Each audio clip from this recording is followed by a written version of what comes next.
Este es el planeta Tierra. Ahora imagínatelo sobre un plano. Seguramente esta es la imagen que vino a tu cabeza. Pero ¿sabías que el plano del mundo que has conocido toda tu vida no es correcto? Como lo escuchas, el mundo no es como lo dibujan. En este mapa el planisferio clásico está mal. Por ejemplo, veamos Rusia. Si buscamos su superficie, vemos que tiene 17 millones de kilómetros cuadrados. Pero ¿qué pasa si lo comparamos con África? Siguiendo este plano, África debería ser un poco más pequeña que Rusia, ¿cierto? Pero al buscarlo, resulta que la superficie de África es de 30 millones de kilómetros cuadrados, casi el doble de Rusia. Otro ejemplo más significativo es el de Groenlandia y la República Democrática del Congo. Al ver el mapa, sin duda Groenlandia es mucho más grande, pero al buscarlo resulta que la isla es más pequeña que el Congo. Y así hay un sinfín de ejemplos más. ¿Cómo es que esto sucede? United States, Canada, Mexico, Panama, Haiti, Jamaica, Peru, Switzerland, Austria, Czechoslovakia, Italy, Turkey and Greece.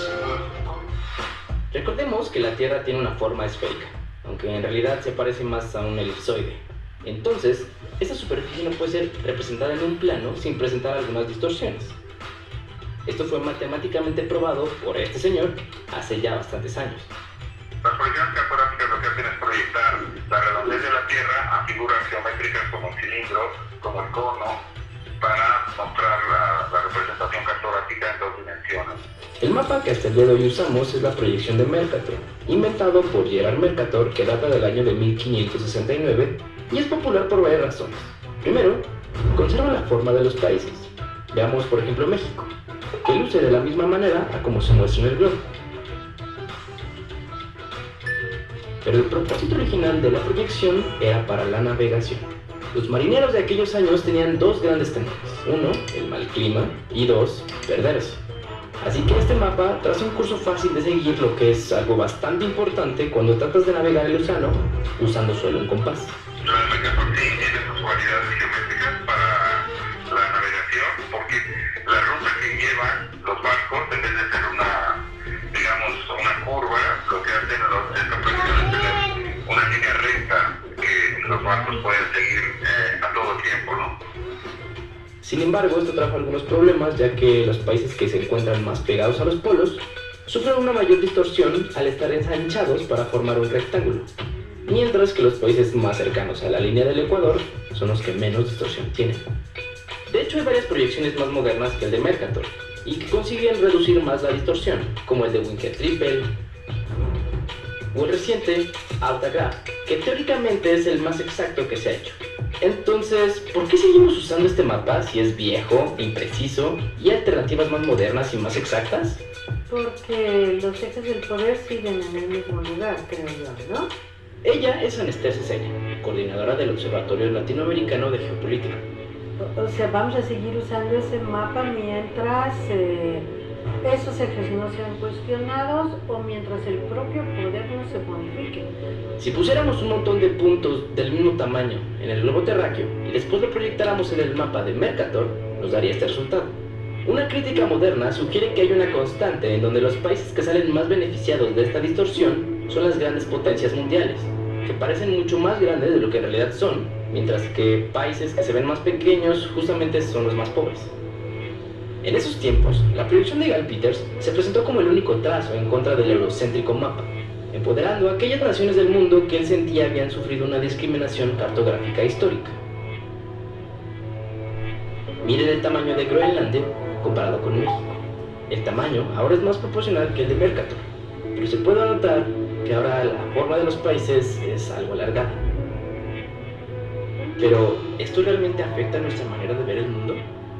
Sí, por supuesto, afecta porque siempre las imágenes se convierten en conceptos o en percepciones de la realidad. Entonces, cuando uno se acostumbra a ver que el norte es más grande, que es además impresionantemente más grande con respecto al sur, pues sí, se queda la idea de que hay una mayor importancia ubicada en esos territorios que en el propio, ¿no? According to your social studies teacher, what is the equator? An imaginary line where? Yeah. Around the center of the Earth. Then if this map is correct, then the equator must be here, and Chicago has a tropical climate. Now, look at this map. The equator on this map is down here. All the white countries are larger than they should be, and all the countries of people of color are smaller than they should be. This is a visual image that teaches children a lot.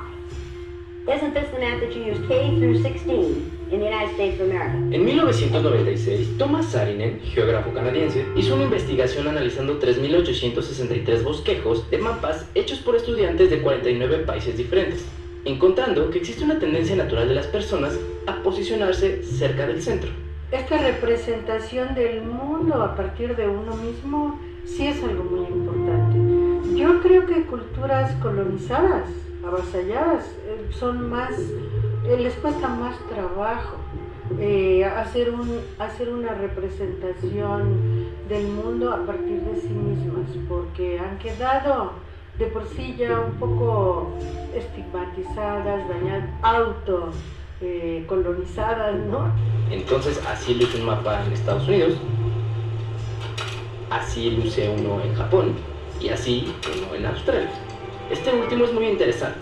El arriba y el abajo también tiene un porqué. Es común asociar el arriba con la superioridad, el poder y la grandeza, mientras que el abajo con la inferioridad, sumisión y pobreza. La ciencia explica que no hay un arriba o un abajo en el universo, por lo que la Tierra es simplemente un cuerpo suspendido en medio del espacio. Así que la orientación hecha en representaciones del planeta es una decisión totalmente subjetiva. Es decir, el sur podría estar arriba, el noreste puede estar arriba o el sureste, o el punto cardinal que quieras. Por ejemplo, los primeros mapas egipcios ponían al este arriba porque era donde salía el sol, y los antiguos mapas del mundo islámico ponían el sur arriba porque así la Meca quedaba encima de ellos. En principio los datos norte-sur no deberían querer decir, no es nada ni mejor ni peor, ¿no? Pero estamos acostumbrados a que el norte es la parte dominante y entonces ahora todos queremos estar en el norte, todos queremos ser el norte y referirnos a él. En conclusión, al final la forma en que cada uno representa el mundo es una decisión ideológica, social y política que tiene consecuencias en nuestra forma de ver, entender y contar el mundo.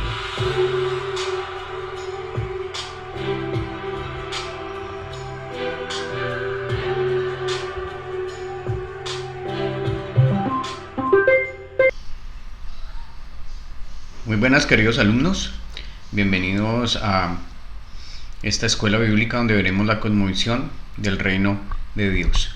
Lo primero que vamos a ver que es una cosmovisión. Entonces, cosmovisión viene de dos palabras. La primera que es cosmos y la segunda que es visión. Entonces, cosmos es el universo, conjunto de las cosas que existen, especialmente concebido por un todo ordenado, por oposición al caos.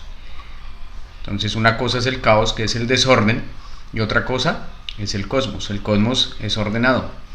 Entonces, nomás entendiendo esta palabra de qué es cosmovisión, entendemos que el cosmos es un todo que está bien ordenado, que está organizado. Y allí ya tumbaríamos, por ejemplo, una de las teorías que dice que la materia se organizó a sí misma.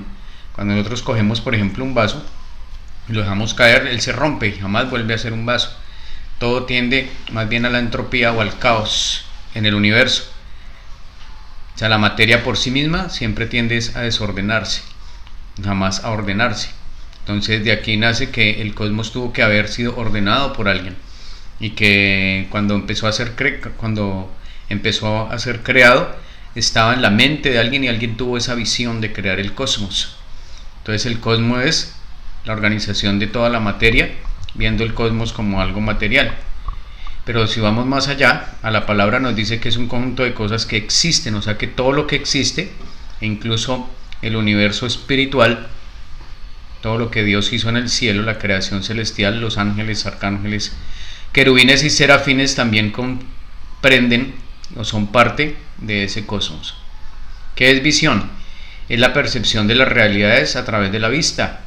Entonces hay un todo ordenado y organizado que comprende todo lo que Dios hizo en el cielo y en la tierra, el mundo espiritual y natural, y nosotros tenemos una vista con la que vemos ese cosmos. Entonces hay gente que tiene una visión diferente de los ángeles, arcángeles, querubines, y se imagina allí también, por ejemplo, que hay un reguero de santos, ¿no? Y entonces le pueden pedir al Señor de la Ermita, al Señor caído de Monserrate. Piensan que todo eso también está en el mundo espiritual y son cosmovisiones diferentes a las que tenemos los cristianos.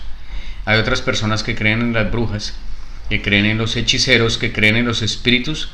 En los orientales, por ejemplo, creen en los antepasados y que los espíritus de los antepasados los escuchan y toman parte en las decisiones de la vida. Y entonces rinde culto a sus antepasados, a sus generaciones anteriores que ya murieron, y ven entonces el mundo espiritual diferente al de nosotros. El mundo material también se puede ver de diferentes maneras. Nosotros, desde una cosmovisión bíblica que es la verdad, que es ver las cosas con los ojos de Dios, vemos que todo fue creado por Dios, los cielos y la tierra, y que ellos muestran la magnificencia de Dios. Y en ese sentido, nosotros sabemos que hay alguien por encima de todo lo creado y que es nuestro Dios, Padre, Hijo y Espíritu Santo, que el Padre está en el cielo, el Hijo vino y dio su vida por nosotros y está sentado a la derecha del Padre, y el Espíritu Santo habita en todas partes y está en nuestro corazón y ha hecho de nosotros su templo para que nosotros seamos su iglesia. Entonces tenemos esa cosmovisión, que es la cosmovisión bíblica, y vemos la naturaleza como un regalo de Dios que debemos cuidar, administrar y ser excelentes mayordomos. Y también nos vemos a nosotros mismos como imagen y semejanza de Dios, y de ahí ya parte una cosmovisión bíblica o verdadera, que es ver la vida con los ojos de Dios, es tener una visión 20/20, es una visión clarita. Pero cuando nosotros tenemos mentiras, pues esa percepción de la realidad a través de la vista se va a alterar. Entonces este muñequito que nosotros vemos acá, un rinoceronte que tiene un cachito adelante, está dibujando primeramente este árbol, y siempre va a anteponer el cachito porque él cree que en el mundo existe ese cachito. Él no sabe que es parte de él, sino cree que en el mundo está ese cachito y por eso lo está dibujando ahí delante de este árbol. Pero vemos que hizo otros dibujos, ¿cierto?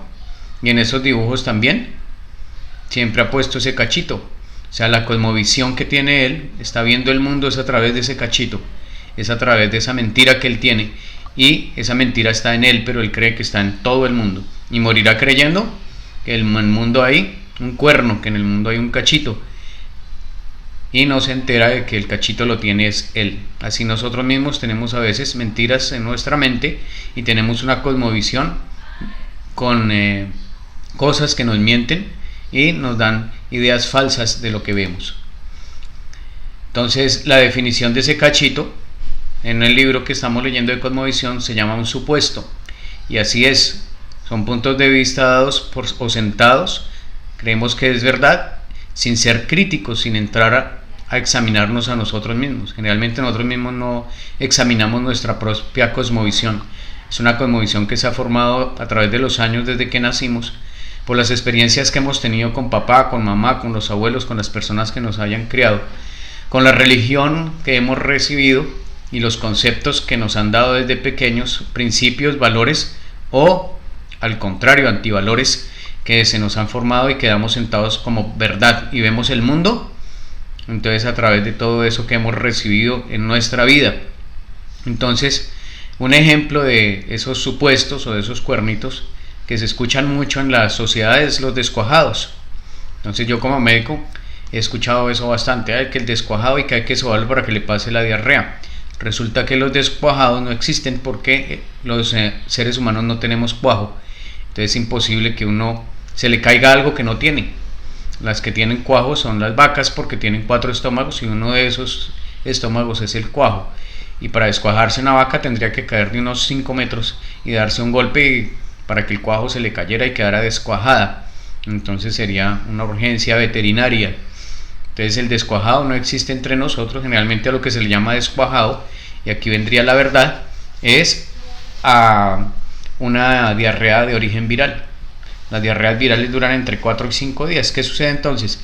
El primero o segundo día se le lleva al médico el niño, el médico detecta que es una diarrea viral, le da hidratación y le da acetaminofén si de pronto tiene malestar o fiebre, y lo envía a la casa con una dieta especial y le da recomendaciones a la mamá. La mamá ve que al siguiente día o a los siguientes 2 días continúa la diarrea, entonces lo llevan de la tía, la abuela, la vecina, que saben sobar a los descuajados, y soba ese descuajado. Y claro, al 4º o 5º día, que ya el sistema inmunológico del niño ha controlado el virus, pues pasa la diarrea, y la mamá dice, sí, estaba descuajado, ¿sí? La demora fue sobarlo, y le pasó el descuaje, y le pasó la diarrea y el malestar. Pero la realidad era que era una enfermedad viral. El mal de ojo, y entonces a muchos bebés los vemos con un collarcito, con una manillita que le ponen que para el mal de ojo, que porque si lo miran entonces se va a enfermar. La tierra es plana, entonces generalmente nosotros observamos la tierra y a todos nos parece que es plana, hasta que descubrimos que no, que la tierra es más o menos ovalada. Todos van al cielo, es una mentira que ha dicho la religión tradicional que tenemos en Latinoamérica, que llegó a través de los españoles, y a mí las monjas con las que yo crecí me decían, todos los caminos conducen a Roma. Sí, de pronto a Roma sí, pero al cielo no, porque sabemos que Dios es un Dios de justicia, y como Dios es Dios de justicia, entonces juzga con esa justicia, y la justicia de Dios es dar salvación a aquellos que creen en su nombre, que han aceptado a su Hijo Jesucristo y que hemos tomado la palabra para obedecerla. Entonces no todos van al cielo, porque Dios es justo y da salvación a aquellos a los que por medio de Jesucristo lo hemos aceptado. Porque Dios es amor, entonces como Dios es amor, hacemos nosotros todo lo que queremos, se paga una misa cuando uno se muere y ya entra al cielo. Esa es una cosmovisión errada y está fuera de la palabra de Dios. Entonces los supuestos forman en nosotros un conjunto de supuestos en nuestra mente, y ese conjunto de supuestos sumado forma un mapa mental con el que vemos el mundo, es decir, son nuestros anteojos. Con esos anteojos juzgamos, tomamos decisiones y vivimos. La manera de que vive cada persona, cada sociedad es de acuerdo a su cosmovisión. Por eso vemos cosmovisiones que predominan, por ejemplo, en algunas culturas y países. En la India hay una cosmovisión, por ejemplo, llamada anímica, y es que todo es Dios, que las vacas son Dios, las piedras son Dios, todos son dioses y tienen miles de dioses. Entonces, como todos son dioses, los dioses son los que decidieron nuestra vida. Y si usted nació rico fue porque nació destinado por esos dioses a ser rico. Si es pobre o de una casta baja, usted nació destinado así y no puede salir de allí, ni puede aspirar a estudiar ni ser profesional, porque los dioses ya decidieron por usted que usted sea pobre toda la vida. Si usted nació mujer, fue porque en una reencarnación anterior usted se portó mal y los dioses la han castigado siendo mujer, y por eso a las mujeres se desprecia y se trata mal, y por eso viven sumidos también en una pobreza inmensa y en una cultura desordenada. Y nosotros vemos, yo he visto imágenes tomadas en la India, las calles despavimentadas, suciedad, mugre, enfermedades, de acuerdo a la cosmovisión, porque uno vive de acuerdo a la cosmovisión. Al contrario, países fundados en la cosmovisión bíblica, como Alemania, son países organizados, excelentes, que producen aún productos materiales de excelencia, como los automóviles alemanes, que son los Mercedes, BMW, Volkswagen y Audi. Entonces son reconocidos a nivel mundial por su calidad, y ve un país que es organizado, que es ordenado, y que es incluso el centro y del que depende Europa. El Banco Central de Alemania, digamos, es uno de los bancos más importantes de Europa. Y vemos otros países ya materialistas como la China, donde no importa asesinar a muchas personas con tal de disminuir la población mundial. Las mujeres también son despreciadas y los niños, y solamente importa la mano de obra para producir, y ven el mundo como alguien a quien venderle. Ven un negocio materialista, socialista, comunista, sin Dios, donde apenas vivimos, comemos, morimos y se acabó la vida. Entonces esas las diferentes cosmovisiones que tienen las culturas, las sociedades, y de acuerdo a la familia y la cultura que hemos nacido, también tenemos cosmovisiones distintas. Por eso tenemos muchos supuestos que cuando nos casamos, entonces el hombre tiene una cosmovisión, la mujer otra, y cada uno juzga al otro con su propia cosmovisión, es decir, con su propio cuernito, y empiezan unos problemas terribles, porque uno cree que el otro tiene un cuerno, un cacho, un defecto, un problema, y ese cacho, defecto o problema lo tienes uno, y está viendo en el otro, está reflejando es sus propios defectos de visión. Versículo clave de Mateo 22:37. Entonces dice: Jesús les dijo, amarás al Señor tu Dios con todo tu corazón y con toda tu mente y con toda tu alma. Entonces los que estudiaron conmigo Reino Inconmovible Nosotros vimos esto a profundidad, incluso con varias diapositivas, pero aquí vamos a darle una repasadita. En el cielo está Dios y a través de su Espíritu Santo, Él se comunica con nuestro espíritu, porque nosotros somos imagen y semejanza de Dios, y nuestro espíritu humano es reflejo del Espíritu Santo de Dios, y el Espíritu entiende al Espíritu, y de Él recibe la gloria, y recibe el poder, y recibe también la vida, y esa vida y esa gloria entonces mana nuestro corazón. Por eso la Biblia dice: toda cosa guardada, guarda tu corazón, porque de él mana la vida. ¿Y de dónde viene esa vida? Pues de Dios, que nos la dio a nuestro Espíritu Santo. La Biblia dice que él sopló aliento de vida sobre el ser humano y fue el hombre un ser viviente. Entonces nosotros hemos recibido un espíritu que proviene de Dios y a Dios vuelve. Tenemos un corazón a través del cual nos comunicamos con ese espíritu y entendemos lo espiritual. Por eso cuando tenemos unas experiencias espirituales, generalmente nos quebrantamos, lloramos, porque son tocadas nuestras emociones, nuestros sentimientos y lo que hay en el corazón. Y ese corazón entonces influye sobre nuestra mente, y los deseos de nuestro corazón se convierten en pensamientos, y esos pensamientos influyen sobre la materia, que es el cuerpo. Entonces nosotros nos enfermamos porque tenemos una mente caída, ha caído porque viene de un corazón que ha sido dañado por el pecado, y de un espíritu que no tiene comunión con el Espíritu Santo. Eso tiene que renovarse cuando nosotros somos cristianos. Dice: si alguno está en Cristo, nueva criatura es, las cosas viejas pasaron y aquí todas hechas son nuevas. Y la Biblia dice: bienaventurados los de limpio corazón, porque ellos verán a Dios. Cuando uno tiene limpio el corazón, entonces tiene su espíritu limpio y se puede comunicar con el Espíritu Santo y tener revelación de la voluntad de Dios, y se somete a esa voluntad de Dios. ¿Con qué? Con todo el corazón y con toda la mente. Y entonces aún viene sanidad sobre nuestra alma, y luego también obtenemos incluso una sanidad en nuestro cuerpo. Entonces entonces recibimos una sanidad aún en nuestro cuerpo.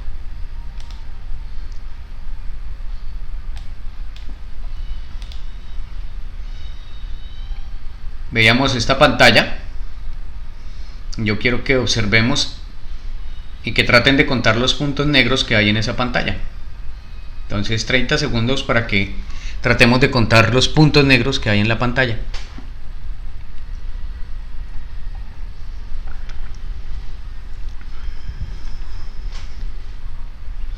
Entonces unos dijeron: hay 5, hay 6. Hay puntos negros que aparecen y desaparecen. Entonces cada uno juzgó de acuerdo a su cosmovisión, pero generalmente todos vemos algún punto negro. Eso pasa porque nuestra mente trata de hacer una imagen general de lo que estamos viendo. Cuando nosotros vemos una obra de arte, por ejemplo, o vemos algún dibujo, nuestra mente está programada para relacionarla con algo que ya conozcamos, y trata de unir todos los puntos que nosotros vemos, las manchas, los colores, y formar una imagen. Si ustedes ven una obra de arte, generalmente son manchas de colores de pinturas, pero su mente forma una imagen que es la que el artista quiere transmitir. Cuando vemos un auto, por ejemplo, fue diseñado a propósito para que su mente forme la imagen de un rostro, y de acuerdo al rostro que quieren transmitir, entonces es diseñado ese auto. Por ejemplo, las camionetas familiares tienen una cara, digámoslo así, o un rostro o un frente con una persiana que generalmente sonríe, que es amigable, con unos ojos un poco redondos, y que nuestra mente lo interpreta como una mamá amorosa. Entonces los niños aman las camionetas familiares, como la que Dios me permitió tener, porque tienen un rostro muy amigable. Otros autos son más agresivos, como los autos deportivos, y tienen un rostro de alguien fuerte y una especie de guerrero, ¿sí?, que se enfrenta a la vida. Entonces, a través de eso que nosotros vemos en los autos, interpretamos, y nos gustan diferentes tipos de autos, depende para lo que lo necesitemos, y los que lo diseñaron saben cómo diseñarlo para que nuestra mente lo interprete de varias maneras. Cuando vemos estos puntos, entonces nuestra mente generaliza y ve puntos negros porque el color que predomina el fondo es negro. Pero si analizamos, la verdad no es esa es una mentira, es un supuesto de nuestra mente, y es difícil de arrancar esos supuestos, ¿no? Entonces nuestra mente supone que aquí hay puntos negros porque trató de generalizar y poner el color negro, que es el que predomina en el cuadro, en el área del cuadro. Pero si observamos, esto imagen está compuesta de cuadros negros, de unas rayas un poco grises y de puntos blancos, o sea que los puntos negros no existen. Mire punto por punto y se dará cuenta que cada punto es de color blanco, los puntos negros no existen. Y así nos pasa cuando tenemos mentiras y volvemos otra vez al dibujito, que no quiero que lo olviden. Así nos pasa cuando vemos la vida a través de cosmovisiones que están erradas y de las mentiras que tenemos en nuestra mente. Y aún siendo cristianos, muchas veces nosotros no hemos examinado nuestra propia cosmovisión y seguimos viendo ese cuerno y juzgando a los hermanos, a los líderes, a los pastores, a nuestra propia familia, a las ovejas, los que ya tenemos algún rango en la escalera ministerial y hemos descendido. Entonces a través de eso juzgamos, a través de eso traemos mentiras que no existen y vemos puntos negros en las otras personas que no son ciertos, que no existen en ellos, sino que están en nosotros mismos. Una cosmovisión trae entonces respuesta a cuestiones importantes en la vida, pero que acarrean consecuencias. Usted toma decisiones de acuerdo a su cosmovisión, usted toma consejos de acuerdo a su cosmovisión. Es más, muchos leen la Biblia y la aplican de acuerdo a su cosmovisión sin someterse a la cosmovisión de la Biblia. Entonces eso pasa mucho en la Iglesia Católica. Sometieron la Biblia a la cosmovisión de unos hombres con unos intereses de extender el Imperio Romano y de intereses humanos y llenos de la filosofía griega, y sometieron la Biblia a la filosofía griega y la explican con el razonamiento y la exégesis que ellos aplican es muy racional, y quitan prácticamente de la cosmovisión bíblica todo lo divino y sobrenatural y convierten a la Biblia en un texto más y ponen incluso textos por encima de ellos como las encíclicas y como los concilios. Entonces el Concilio Vaticano II y las encíclicas papales y lo que dice el Papa es infalible, pero la Biblia lo tienen como un libro secundario. De ahí nace una cosmovisión errada y esa cosmovisión fue la que nosotros recibimos, y por eso tenemos que tener cuidado cuando venimos a Cristo, porque creemos de pronto andar en una cosmovisión correcta, de pronto creemos que estamos andando en un camino recto y vamos tropezando por la vida y tomando malas decisiones de acuerdo a esas falsas cosmovisiones que hemos tenido. Entonces la visión bíblica es una visión sana que trae consecuencias y beneficios, porque vamos al cielo, venimos de Dios, a Dios volvemos, sabemos que somos imagen de Dios, sabemos que todo lo creado fue por Dios, que hay relaciones que fueron rotas por el pecado, que es la relación con Dios, con nosotros mismos, con los demás y con la naturaleza. Y cuando llegamos a Cristo tratamos de restaurar esas 4 relaciones. Primero, tener una buena relación con Dios. Segundo, conmigo mismo y experimentar y pedirle al Espíritu Santo que me revele quién soy yo y que me quite de los ojos todas las vendas y mentiras que tengo para ver claro incluso mi propia cosmovisión y cambiarla por la visión de Dios, para ver el mundo con los ojos de Dios. Y luego comienzo a mejorar mis relaciones con los demás, con las otras personas, con mi familia especialmente, y después con terceros y con la iglesia, con los hermanos en la fe. Pero también aprendo que todo lo material y todo lo que me rodea fue dado por Dios, es una bendición y lo debo usar y ser un excelente mayordomo. Eso en breves palabras sería una cosmovisión sana, una cosmovisión bíblica, que me invita a vivir en santidad para tener una buena relación con Dios y seguir un camino directo que me llevará a la eternidad con Dios. Pero una visión contaminada pues trae consecuencias destructivas, y aún conociendo la Biblia y estando en mi mente la palabra de Dios, la combino con mentiras, la combino con lo que me conviene o con lo que deseo o con lo que está arraigado en mi cabeza que no he podido arrancar, y termino tropezando, tomando malas decisiones o patinando en algunas áreas de mi vida. Entonces los invito a que le pidamos a Dios que nos ayude a ver el mundo con sus ojos, que veamos el mundo con los ojos de Dios. Y quiero invitarlos a ver un video para que reflexionemos y llenemos a conciencia las cosmovisiones y las consecuencias que nos ha traído eso. Nosotros en el libro leíamos cómo 2 apóstoles llegan a Jesús y le piden estar a la derecha y a la izquierda, ponen incluso a su mamá a interceder por ellos, y como hacemos muchos católicos hoy en día, ponen a María a interceder por ellos, y le piden a Jesús sentarse a la derecha y a la izquierda. Entonces, ¿qué cosmovisión tienen ellos? Creen que Jesús es un rey terrenal que va a venir a tomarse el poder y que ellos van a poder gobernar a Israel y al mundo, porque saben que es el Mesías, pero se imaginan un Mesías terrenal que le va a dar riquezas y poder a ellos. Pero la cosmovisión de Jesús es totalmente diferente, y les dice: en el mundo los que tienen poder pues son los que se enseñorean de los demás, pero entre ustedes no va a ser así. Entre ustedes el más grande, y el más grande del reino de los cielos, es el que sirve a los demás y se hace el último y servidor de todos, y se hace esclavo, dicen algunas versiones, porque aún el Hijo del Hombre no vino a ser servido sino a servir. Entonces ahí les cambia la cosmovisión y les muestra la cosmovisión que tiene Jesús. Entonces pidámosle al Señor para que nos ayude los ojos y nos ayude a ver como Él ve el mundo, como Él nos ve a nosotros, como Él ve la naturaleza, como Él ve el virus que estamos experimentando hoy en día, porque si lo vamos a ver desde el punto de vista animista, podríamos pensar que es una maldición que ha venido por el pecado al mundo, y que si oramos, no importa que salgamos a la calle, no importa que nos toque el virus, pero no nos hará nada, y que la sangre de Cristo tiene poder y no nos toca. Eso se llama una visión animista. Pero si tenemos una visión mundana, entonces solamente esperamos cuidarnos en la casa, guardarnos y estar bañándonos las manos, regándonos alcohol por todos lados, y esperar que con suerte no seamos contagiados.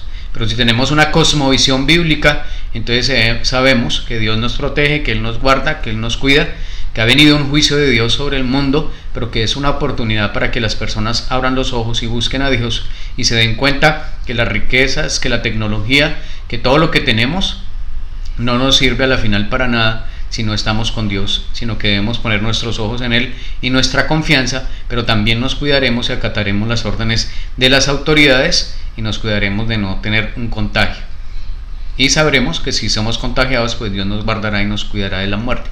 Esa sería la cosmovisión correcta que deberíamos tener de lo que está sucediendo hoy en día. Dios me los bendiga, un abrazo y continuaremos entonces la próxima semana.